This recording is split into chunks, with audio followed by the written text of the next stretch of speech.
I never want to cry in an office bathroom again. I never want to be used as the token Asian woman in your marketing or for you to talk about when you need to tick off a diversity box. So that's why sometimes it makes me feel like doing stuff on my own is better because I have more agency to dictate how I want to be treated or how I want to work.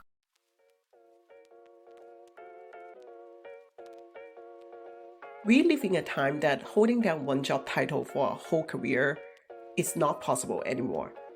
At some point of our journey, we can expect a career reinvention is going to happen. So how do we embrace that? What does it take for us to navigate a career reinvention mindfully and sometimes even proactively?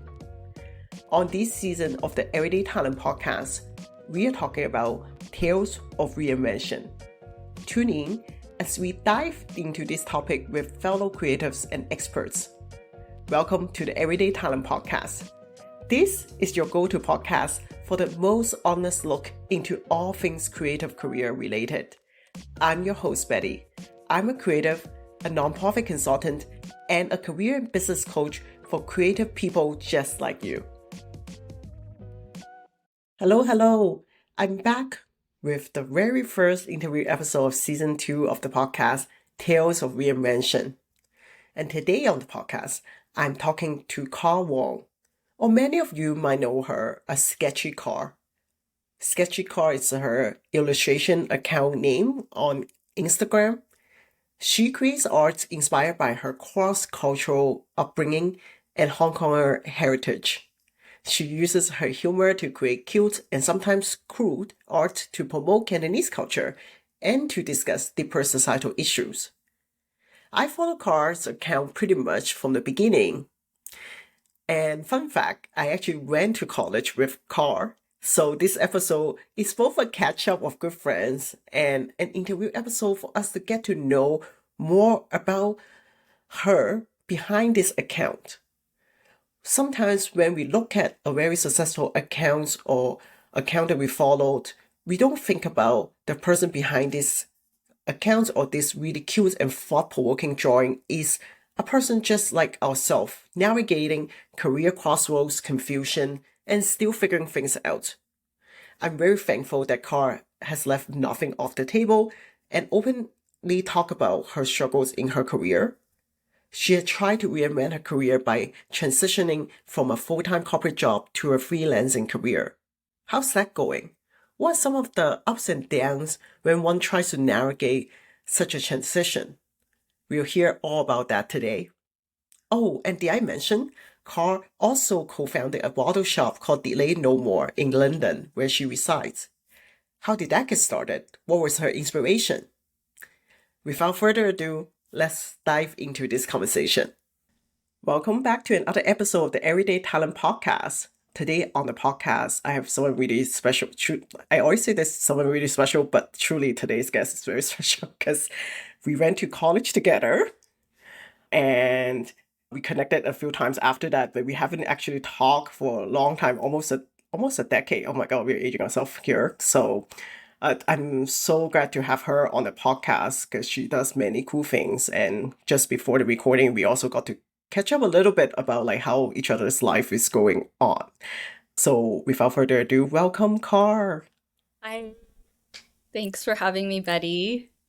Yeah, thank you for coming on. Can you share with the audience what you're currently doing, creative wise, career wise? Yeah, absolutely. So I'm Kar. I'm based in London in the UK. I've been here for over a decade. I'm actually in a career transition or crisis right now. Um, and so I guess mostly what I'm doing is I run a bottle shop with my brother, which we started a little bit over a year ago. And on the side, I'm trying to build up my creative side, which is an account where I started drawing stuff during COVID. Yeah. The account, let's start there. Like the account is amazing. It's Thank called you. Sketchy Car. And I remember following it like, during that times that everybody is in lockdown, or most of us in lockdown. It's like a really fun way especially you and I both have a Cantonese root, and it's a lot of like the illustrations gesture a lot to that culture. Why don't you tell the audience a little bit more about kind of your like ideas behind it and how you've been sustaining that account? Yeah, so I didn't set out intentionally to make it about Cantonese culture or my Hong Kong heritage, but it kind of just went that direction just organically. And yeah, it's been going well so far. And I am proud that it's all been like organic growth and like people are very engaged. And I like to see people feeling seen. And I think that's what a lot of what I'm trying to do is to make people feel relatable, see relatable content or illustration, but also to feel seen. So I think if you've been on my account, it's quite derpy and childish looking, but I like to add a bit of depth if it's possible, especially in my captions. And sometimes it's a bit crude, so I like to say it's cute but kind of crude with like a celebration of Cantonese and Asian heritage and background because it's very niche, but I don't think there's a lot out there. It talks a bit more about like growing up in that kind of culture and having lived in different places and I think being very transient. How do you bridge those cultures with where you are now? How does that affect your identity? So I try to explore a bit of that, but always like with a lighthearted touch that's a bit silly because you have to joke, right? Like you have to Mm-hmm. see comedy and stuff. Otherwise, the life is already hard enough. So, yeah, that's basically my intention behind it is to bring some culture, share things with people, make them feel seen if possible. Talk about serious stuff sometimes, like I talk a bit about mental health and my own struggles and journey with mental health and just being and just life. So, yeah, Mm-hmm. that's the intention behind it. And not gonna lie, sometimes, like right now, I have a huge creative block and I don't know what to draw or create. And sometimes it's difficult when you see, like, maybe if I'm drawing something more meme based and that gets a lot of engagement and reactions, but then things that I might take more time to create that has more thought behind it and depth and like maybe that doesn't perform as well and that can be discouraging and it's a bit ironic or funny because my background is brand marketing and Mm-hmm. technically I know how to do social media for brands and everyone else, but I haven't applied any strategy behind my account, which I keep saying I should do, but I haven't. And if I tried harder, maybe I would reach even more audiences. So it's still like a passion project and a side thing, but I would love to see it grow even more and become something bigger. Mm-hmm. Mm-hmm. It's like funny that you mentioned that like you could apply your professional skill in brand marketing to the account. But one thing that I really appreciate as the account has like grew over the years is that like you're really like you can really see your honesty with your art. Like I the humor part that you talk about, like sometimes it's like lighter, sometimes more serious, and like the tone, I really appreciate how you can like sustain that. Because we do like get lost sometimes. It's like, oh, like this is what like this post is like getting a lot of views or a lot of likes and engagement, and maybe I should create more of that. Like I hear that all the time with like creators.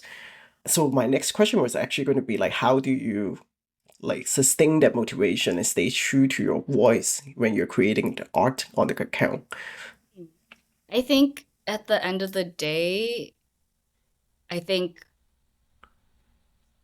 sometimes I just create illustration and I don't really expect any like engagement or like honestly I'm just happy that anyone sees it and feels a bit of something. But going back to like tonality and things, I do notice that even though it's like my authentic me, my weirdness that's finally out there, which is a bit scary to put on, can be misconstrued. And I Mm, know, I guess, because you know me and people that know me personally or have been following my account for a while understand sometimes when I'm being sarcastic, and then other times it's just misunderstood. For example, I did like a reel about why I wouldn't date Asians, but Ah, didn't mean it seriously. It's mhm. supposed to be like, actually, these are good reasons to date Asian. Yeah. And a lot of it was, I got a lot of hate and unfollows, and a lot of like, oh, another Asian woman looked down on Asian men. And I never specified men because I'm queer. So Mm, technically, if you want to see it as me hating people, I hate everyone.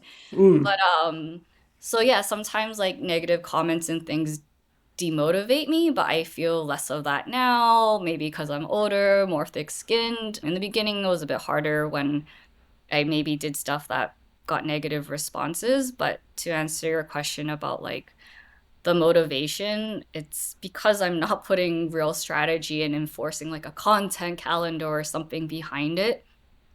It's kind of like when I'm inspired or something funny Cantonese phrase or something and I can like visualize how it would look, then I do it. Of course, I understand like principles of like gotta be active enough and things like that. So I don't have a real balance of that if I'm honest. Sometimes I post a lot, sometimes I post nothing for a while, and a lot of it, I guess, is reflective on my mood and my creative wave or mood. So, for mhm. instance, been going through some shit and been sick of it, so I haven't Hmm. really been able to do anything that I would want to share. So that's why there's like a bit of a lull. And I Yeah. think when you strategize too much, it kind of takes out the fun. And I think I always want to still have fun at the end of the day. So maybe not the best when it comes to making business decisions to do that, but I feel like if I'm not having fun anymore, then I'm not gonna do this.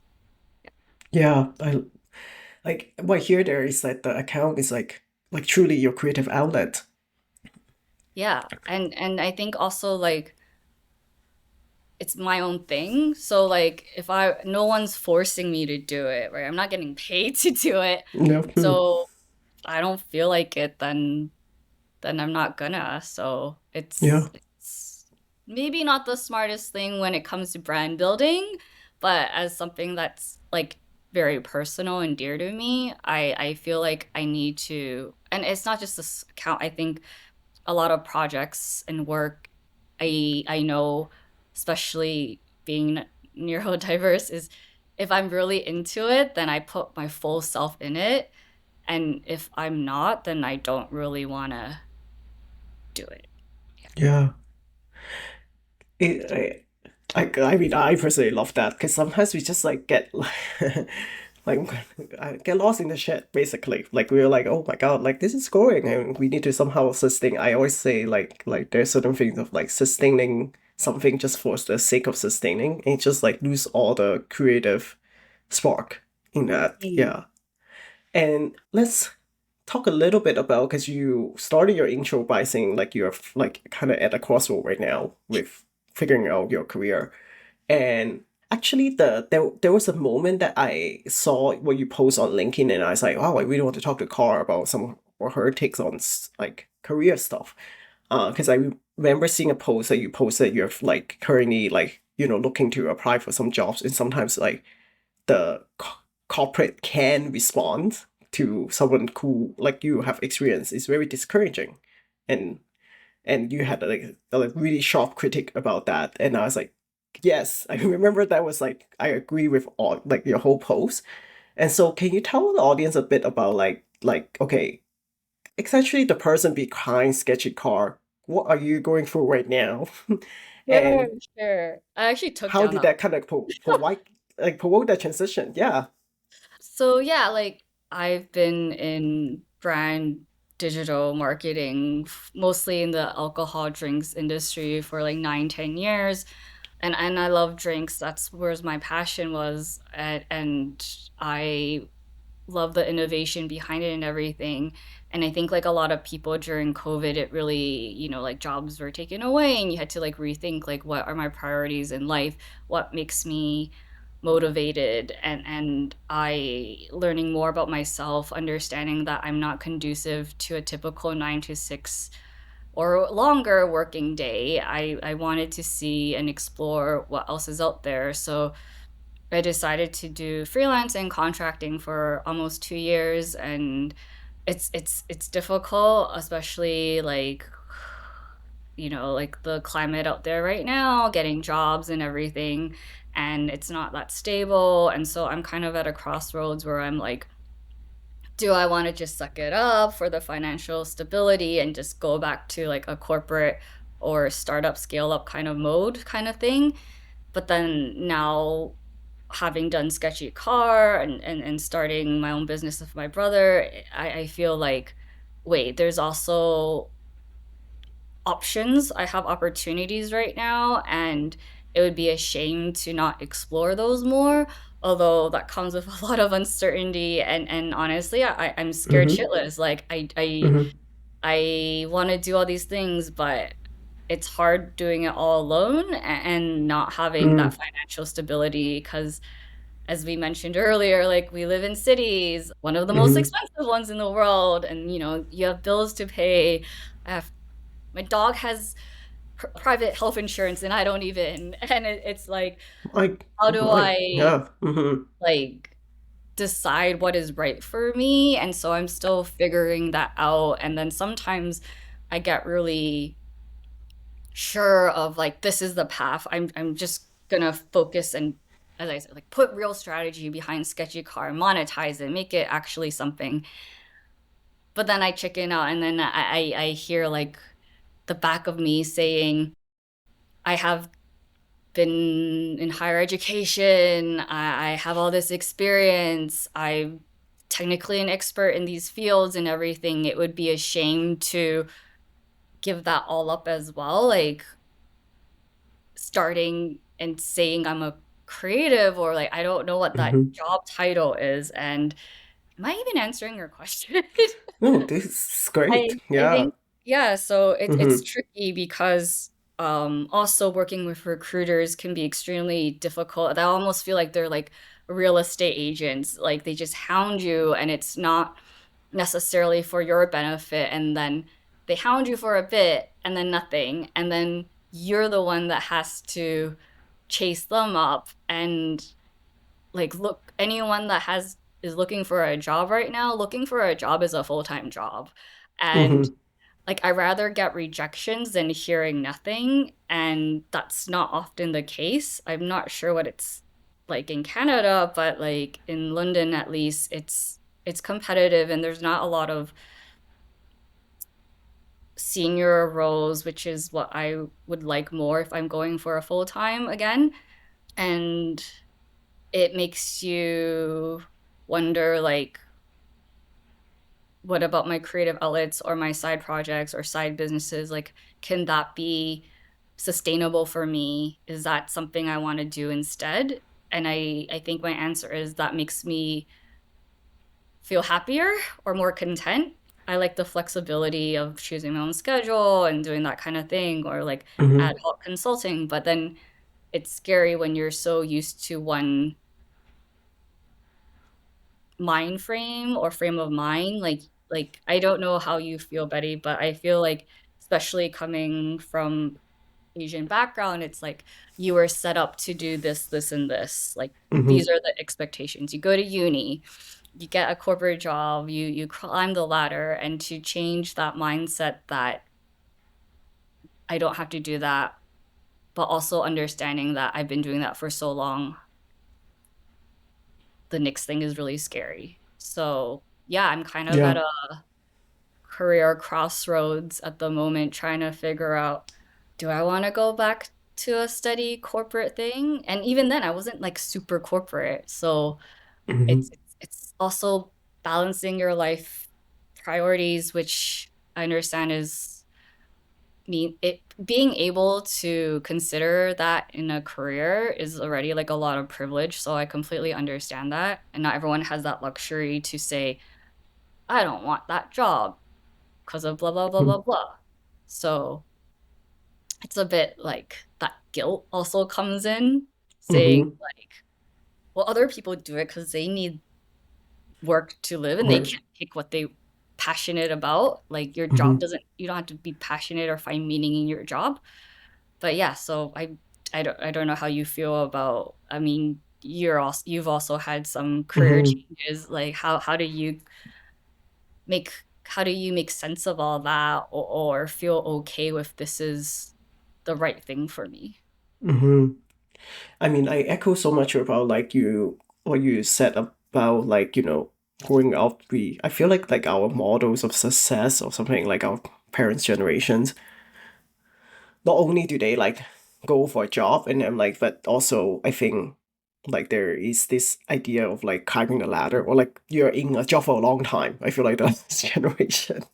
And you're supposed to be like honing in your specialty, right? And then I felt all of that like especially when I was like, in grad school, re-exploring my career, and it feels like all these like again like similar to what you feel. It's like all these options are available to me, but I don't still don't know which one of these path should go down, or is it like couple of these things bundled together? It would be my path. That's partially why like I've been thinking, and in fact like on this podcast I think like one of the topics like I want to dive deeper with guests is like this concept of like what does a career reinvention look like, because I don't think that is a clear cut, and it's definitely like I think it's refreshing for the audience to hear that like from you that like because a lot of people who have a job their dream thing is like then I will go freelance, but it's also not like it's not without its complexity. Of course. And Mm-hmm. also, I think like there's always gonna be pros and cons, right? Mm-hmm. It's not easy to navigate, and I think a lot of times, or so much of my life choices or my life has been, I don't know exactly what I want, but I know what I don't want. So much of it is also for me is process of elimination. So I Mm-hmm. know I don't want direct manager who's micromanaging me. I personally I've never had a career mentor. I haven't had that many good experiences, if I'm honest. And so some of my things that I do know I want in a career, it sounds so silly, but it'll be like, I never want to cry in an office bathroom again. I never That's really want clear. I never Yes, want, yeah. yeah, Mm-hmm. I never want to be used as the token Asian woman in your marketing, or for you to talk about when you need to tick off a diversity box.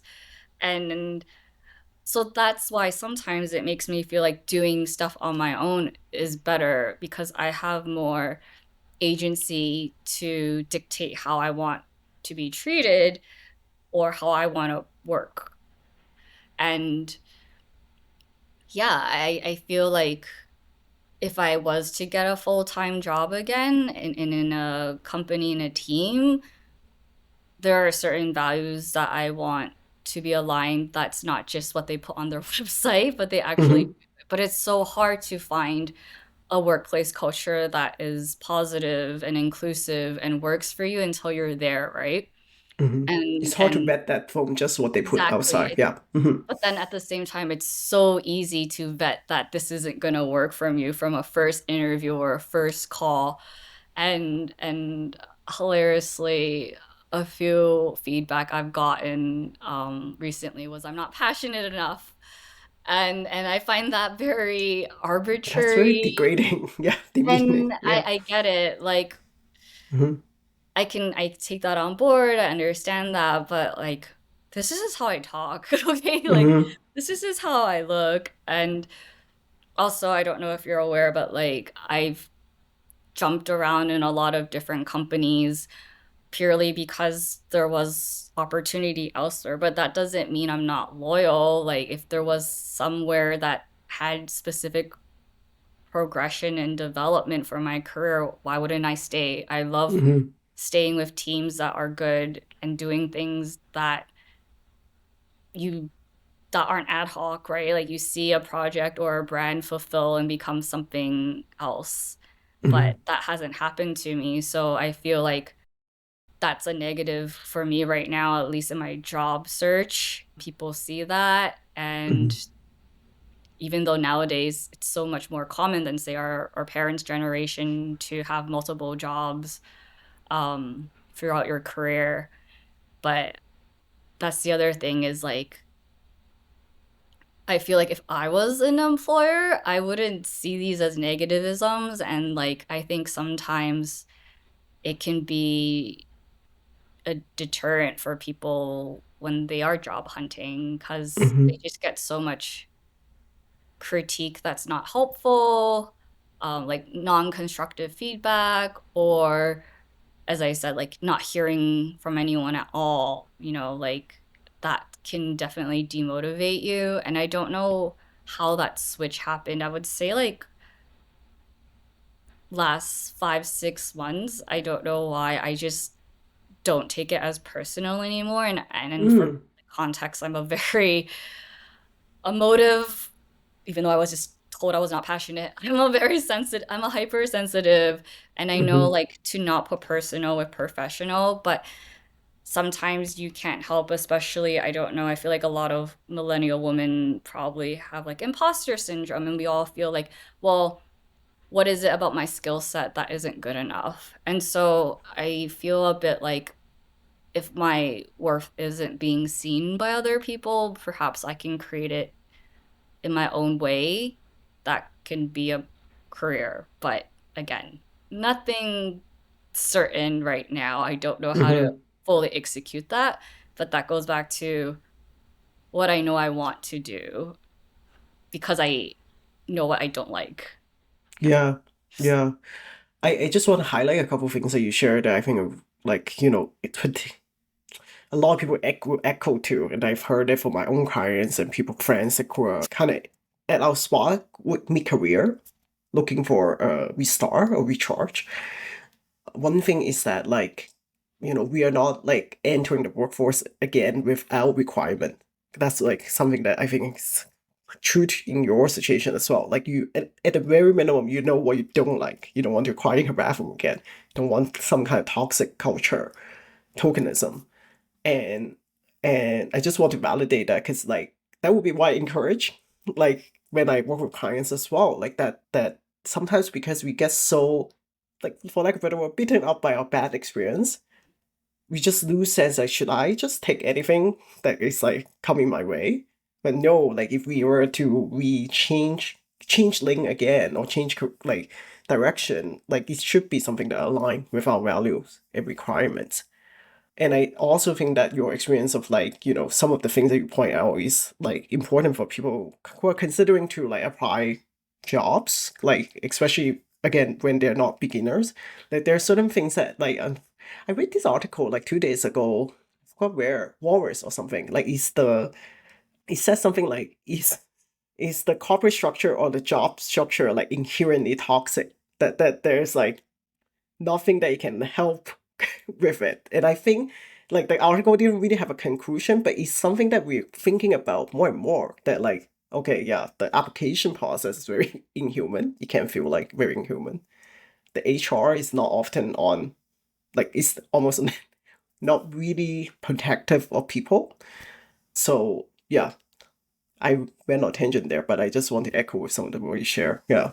Yeah, for like the last few interviews I've had were multi-stages. A lot of them were for like startup that just got like a lot of funding and everything. Yet at the same time, four stages or 5 stages and tasks are involved, and they say things like only spend a maximum of 1 hour. So if I'm only spending an hour on this, I'm gonna do top line things, and because I'm already horribly imperfect perfectionist, I'm gonna do my best. And then Mm-hmm. so when you present it, they're like, oh, it's not detailed enough. And then after a while, I'm like, I'm basically doing free work here. If my day rate is X amount, my hourly rate is this amount, why didn't I just do that instead of you taking my ideas and if it Yeah. makes you feel Oof. I very hate it when new, people have like, it's like yeah, it makes you secretly feel actually you. getting their project done. Yeah. Exactly. And also sometimes you just want to talk to a human, but like with so many of like the filters and things, like there was this one company that I actually contracted work with, and then they had full-time roles, so I was applying for that, and then oh, finally. And then they make you do like an online test or something, but you're not even talking to a human. And I think because I didn't pass that, then I'm barred from the rest of their other jobs. Whereas I meet people from that company, it's like, you should apply for this. I'm like, yeah, but Mm-hmm. just put up an internet barrier already.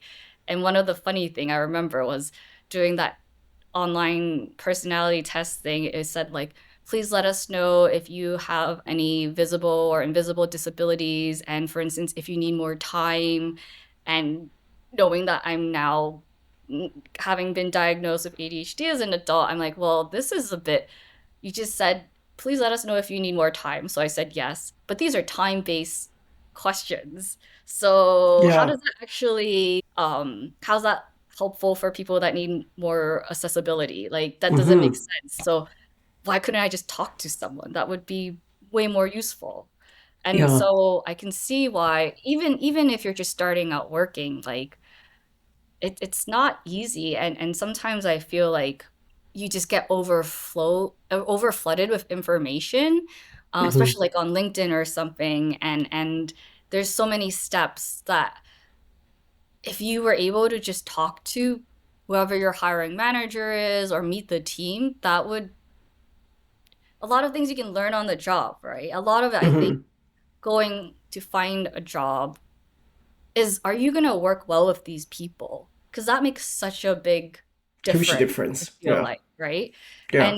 And you can't really assess that from an online spec, or Mm-hmm. why are you asking for so much from me when I don't even know who you are yet?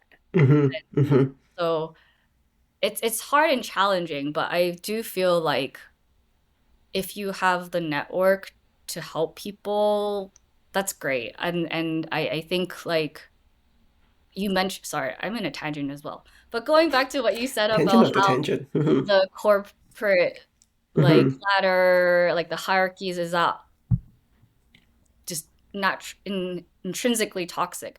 But I like Mm-hmm. to think because I've had bad experiences that if I was in that position, I wouldn't treat my team like that. When I've had teams Mm. with me, I purposely do the exact opposite of what my previous managers or the teams I was in were like, Mm-hmm. because I don't want people, like I don't feel the You don't need want people to. to be treated the way that you were Exactly, but treated. that's Mm-hmm. not often the case, and sometimes I find that really difficult, especially when I was starting out working, is you go, "Oh my God, there's a woman in this high position." You would like to think that they would want to help you.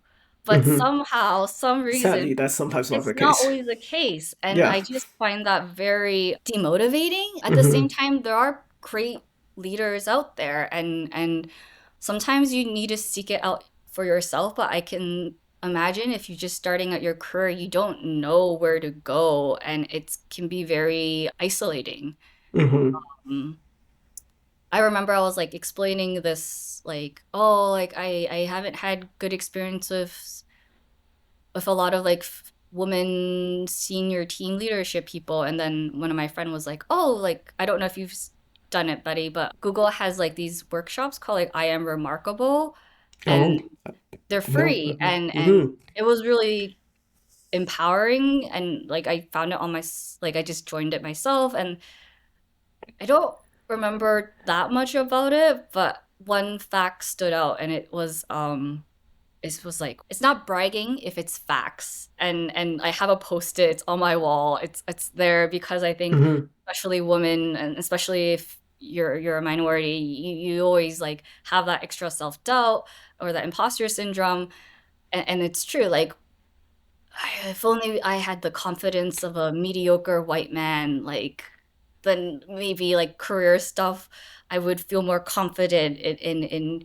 talking about my successes and everything and going for that promotion or going asking for that salary increase, that kind of thing. So I mean yeah, I totally recommend you do it or tell other people about it. Like it's free. It's like a few hours. It's you can be a facilitator Oh, afterwards if you, wow. That so sounds great. Yeah. I forget what my point was now. Yeah. I mean, the it's not bragging if it's a fact. I love that. I also had like one thing that like makes me think one thing that I tell people, which is like the because sometimes when you're applying for jobs again or like looking for a role, like one thing that came up for my clients a lot is like how do I tell a story about like, for example, I transitioned a lot or like the last job didn't I wasn't like it wasn't like on good terms that I left. And like one thing that I tell people is like how would your best friend tell that story? Like you don't really need to like dive into like all the nitty-gritty or the shame or like the difficult emotion, but like we all transition from things or like that maybe that role just didn't fulfill what I was looking at for potential. So it's like it's such a it's a like such a nuanced spot when we are telling our story, like whether it's the good things or like the things that we find a little bit difficult. But if like one way to put it, yes, like if we like just like sort of look at it objectively, that's what I get from that quote as well. It's like it's not, yeah, that's a simple like a matter of fact. Yeah, I love Yeah, that. like Hmm. I don't know why it took me so long, Uh, but even, having talking to recruiters again and like going through interviews, people are like, okay, so what have you done in the last year and a half or the 2 years because you've been contracting and being a freelance? And I know how to reframe things and story tell like brand and everything, right? But then some reason I'm hesitant and a bit shy to say, I have my own business with my brother. I run a wine shop. hmm I'm maintaining sketchykarr, which hmm to me, I always brush it off. I don't know if it's the Asian in me, the woman in me, the like what part, but when I think about it, like I'm still doing a lot. I'm just not getting income, but I hmm I I Those things takes a lot of skills. brand Yeah. basically. I'm hmm running a business that doesn't make income for me, but The oh, business nevertheless. Yeah. yeah, I only honestly, like the last 2 weeks, I was just talking to friends and they're like, wait, you're a business owner. You started a brand like Sketchy Car, I guess if you want to call it a brand. And hmm and so I guess moving forwards, I should feel more confident in talking about that. Like this is what I've been doing and hmm it's Yes. not a brush off, but it also feels weird to put that like on your CV or like your LinkedIn or something to be like, I this is what I'm doing. Like I don't know how you feel, but like because you hmm have side stuff too, and you hmm people that do a lot of other stuff. It's like putting a label and a title that's a bit not the norm feels daunting in a way, at least for me. And tell me if I'm projecting, but it's hmm like, am I a fraud? I don't have a paycheck that says small business owner or, like your pay slip that says hmm I run sketchy car, I have an e-commerce and I'm doing all hmm that. Like it feels I feel like a fraud to say I'm a creative or something, but then yeah, it's as again, it's not bragging if it's facts. Yeah. Yeah, I would defer to that. But I think you're also speaking to like something that like a lot of people who do multiple things, there is like this struggle of like how do I tell people all that I do? And it also feels like some of this is not like necessarily your professional identity per se because it's not like making money yet. Uh and like I don't have like the like black and white answer for that, but I do find that like for myself, like part of it is just like for some people who don't get it, I just give up. Fair. That's the really honest answer. I was like, oh yeah, you can, yeah, I'm whatever you think that I am. But then I do find that for people, like it becomes a good test of like whether people, whether it's employers or like mentors or like colleagues that people who get a little bit more curious about, oh, and you do this and you do that. Like that, like for me, it's almost a test of value alignment. That is like, oh yeah, I can totally see, like me knowing you run a model shop, I totally understand that you have the business skill, like the brand skill, right? For someone who doesn't get it, like what does it say about that person's like value alignment with you? That's like sort of my latest like take on that. Yeah. Hmm. It's a bit weird though to put it like on a dating app or when you go on dates. Just like literally everyone's like, "What do you do?" And I'm like, do you want my life story? Do you want my CV? Like like what do I bring to the table? Because especially at my age and stuff, you want to be like, does this person, what kind of stability does this person have? And I'm like, I literally bring nothing to this table. I have a dog you may or may not see. I have good bands. Um, don't ask me what my job is. Yeah. Don't start there. One, there's Yeah. more to me than just my job, but two, I don't know what my job is right now. And so, outside of a professional setting, especially when you meet new people dating or just like friends and stuff, it's Friends. that's always like the go-to question, right? It's like, what do you do? Mm, And then now I'm just like, I do my best. I hmm. don't know. Ask my therapist, like things like that. I do But my best. That's the way. I'm gonna try that next but time. that's That's good. right. Like Yeah. so much of I Hmm. think as an adult or in life, like your identity is so tied to your career, what it is you do. So like I have some friends that are also like switching careers and stuff because like life changes and everything. And Hmm. some of them are finding it difficult, like, who am I outside of being an ad exec? Who am I outside of being a banker, an iBanker? Because that's all I know for so long. And oh, this is actually really funny. Because I had therapy Mm. yesterday, and my therapist was saying I have a very strong sense of self now and identity, Hmm. whereas I didn't before, but I have that. But I'm struggling on what it means for me as a professional and a career person. But then some people, maybe they've worked and made crazy money, retired at 50 or something. So they don't have a job now, but they don't know who they are. They So lose I sense was of like, the identity. which one is better? I don't know. I like depends on my day. Sometimes like that's better to know who I am and my values, but then, that stability is Yeah. also really important.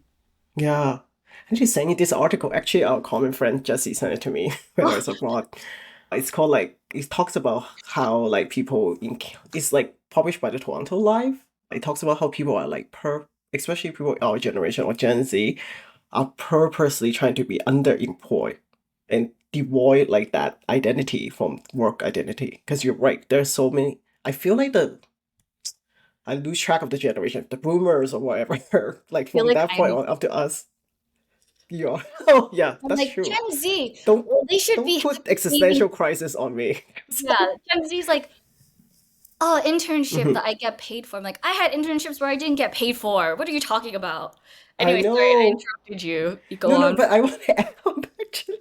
Someone asked me recently about, oh, did you do that speaking engagement pay? I was like, wow, that's such a like millennial question because we would do certain things like unpaid. So I think we'll be remiss if we don't talk about your bottle shop. Tell us more about it, the name, the brand, like the concept behind it, and how's that going? So, me and my brother run a bottle shop. We say bottle shop because we're mostly focused on low intervention wines, but we have like craft spirits and non-alcoholic stuff as well. They're usually all like local businesses. And we decided to do this because we both have background in drinks. My brother has been mostly in sales and operations, whereas I've always been on the marketing communication side. And then after COVID, we were like, fuck this, if not now, when? And then we had a bit of dead dad money, as I call it. So we're like, why not? Like, let's try this.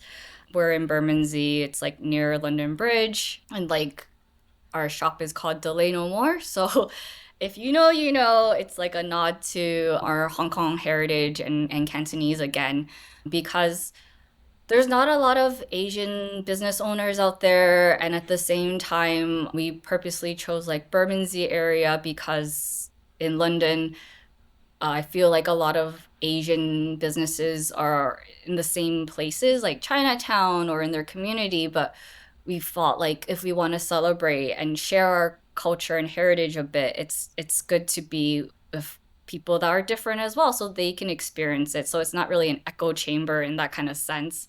And it's not very Asian focused. It's just got like decoration and little nods like our name to our heritage, and it's going okay. It's Mm-hmm. year 1.5.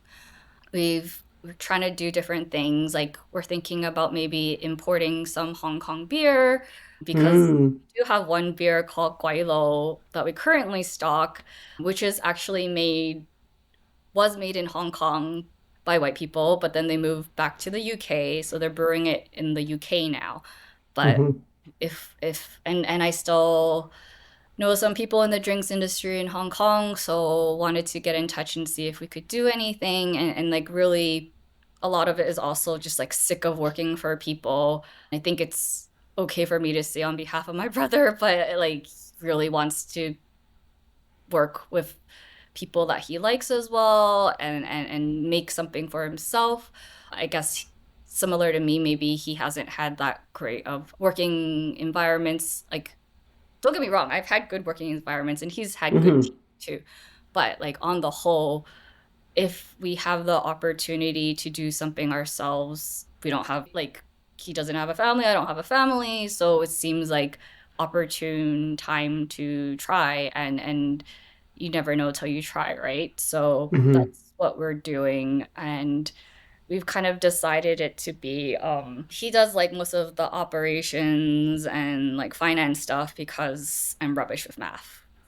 And I look after like marketing and events and like partnerships, like finding local restaurants to do like supper clubs with or more collaborations, that kind of thing. And being in drinks, we know there's gonna be lows. So like January, winter months, no one really wants to go outside and everything. So we're really hoping with spring coming in now and summer that hopefully business will pick up even more in the shop. And yeah, it's nice to be able to still be part of the drinks industry, just like in a whole other way, whereas used to be like we were the brands and the companies marketing to consumers Mm-hmm. and businesses to have us, and now it's like we're on the other side, and lots of learnings, like we've never done our own businesses before, so Yeah. definitely like a learning curve, but it's exciting but scary at the same time, especially as I said, when there's those months and periods where there's not a lot of business or people, and finding ways to continue to be engaged with our community and our customers and growing that. And sometimes it feels like there's so much we can do or want to do, but like any small business or startup, you kind of lack the resources and the time, right? So Yeah. it can be a challenge as well. But Mm-hmm. yeah, I'm glad if you ever are here, please come, Betty. Yes. Well, if I'm in And London, I will for sure come. It's not a yeah, question. and Yeah. so it's nice to be, because like drinks is still my passion or one of my passions. So it's nice to still be in the foot, right? Like I can try new products and wines and stuff. At the same time, because some of our suppliers are small businesses, it's all also interesting to see like what they're creating. Like we're gonna stock this like RTD ready to drink cocktail can thing soon, and it Mm. was just a customer who lived locally and is like, oh, can I sell it at your place? And as someone who's been in startups for small drinks, it makes me excited too and want to be like, how can I help you? Who can I connect you with? Let me try your products. And I think like that's why sometimes it's also hard to fully say I don't want to work in that industry or for a company like that or something, because Mm-hmm. I get itchy sometimes, and I'm like, I want to do great campaigns again, and like I have all these ideas and knowledge that I want to share, but I can't do that by myself. So yeah. Yeah. I was going to ask you, like, I mean, you already mentioned there's been a lot of learning, and I think you used the word mind frame earlier in the episode, mind frame shift. I sometimes call it mindset shift. Like, what has this? It sounds like you're both honing in your strengths in the division of labor, right? It's still quite different owning like, especially there's a physical location, right, with the bottle shop. Like, still quite different, like managing a business as an owner perspective. What would you say have been your biggest mind frame shift? I don't know if it's a shift, but working with your sibling is really hard. Let's talk about that. Yes. Um, I said, whoa, okay with your sibling. That's gutsy. Yeah. yeah, it's hard. I think a shift though is definitely just going with the flow more and having to be agile. Like if something doesn't work, you can find solutions from it. Just because something doesn't work doesn't mean it's a fail. And prior like working with companies and stuff, you do have the ability to test and learn, but maybe not as quickly because this is all your own actions and Mm-hmm. responsibility. And sometimes that sounds even more scary, right? Like the repercussions is my business. It's me, it's my brother, it's our customers. It's not like a company that has the resources for like a huge contingency planning to, like if that didn't work, we still have this backup money. Right. Whereas we're like, if that doesn't work, we can't pay the electricity bills. You're So closing down. Like yeah, yeah, it's there's a it's real really consequence. Mm-hmm. yeah, like it feels more short term in some ways, some things, even though you have long term ambitions and goals.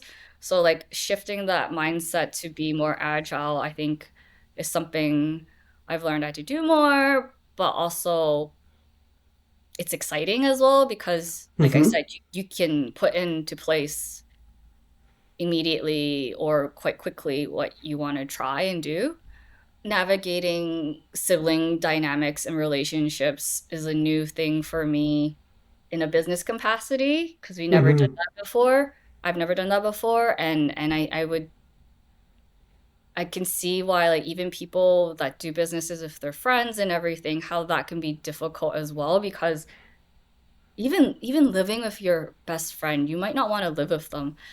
Can you imagine if you had to bring in money and profit and all that Mm-hmm. other stuff that comes with it? Like you're gonna have new arguments, new tensions, and even though everyone always says like don't get into business with your friends or your relatives, it's like, well, they're people I trust supposedly. I mean, I trust my brother, but it's Mm-hmm. Oh, it's complex. Like, yeah, wait, no once. one no one Mhm. tells you what's gonna be the intricacies and everyone's gonna be in a different situation. So also just like learning how to have that different professional and personal relationship is something I had to uh, reframe a bit.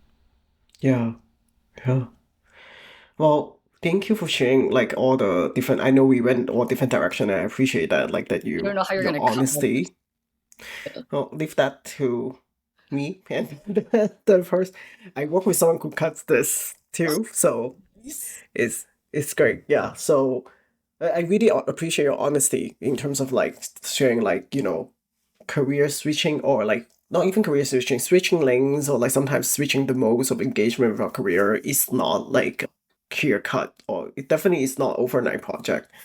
And thank you for sharing your experience in that.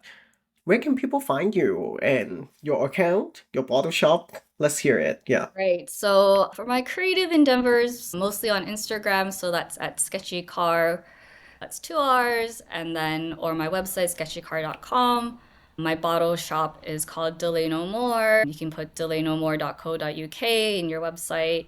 And yeah, mostly on Instagram. Betty knows where I am, apparently. And So chase her down. Yeah. Awesome. Thank you so much, Car. thank you. I hope you enjoyed this conversation I had with Car. I think her story and her candid sharing really reminds us that a career reinvention is not an overnight project. And sometimes, even after one transition, we still have confusion and questions whether this is the right thing for us. And that's okay. As long as in the process we build inner strength to continue to know that we need to find something that aligns with us rather than cave in something that we should be doing. Be sure to check out Kar's account, sketchykarr, and if you're in town in London, drop by her bottle shop, Delay No More. Thank you so much for listening today. If you haven't, I invite you to follow the Everyday Talent Podcast on any podcast platform of your choice, Apple, Spotify, or YouTube. And if you're someone who's looking for some support on your way as you navigate a career reinvention, or you're looking to get clarity on the many different links and endeavors in your creative business, sign up for a free coaching consultation call with me today. I've supported creative people just like you. May we become more aligned and purposeful as we embrace the seasons of change in our career. I will see you next time.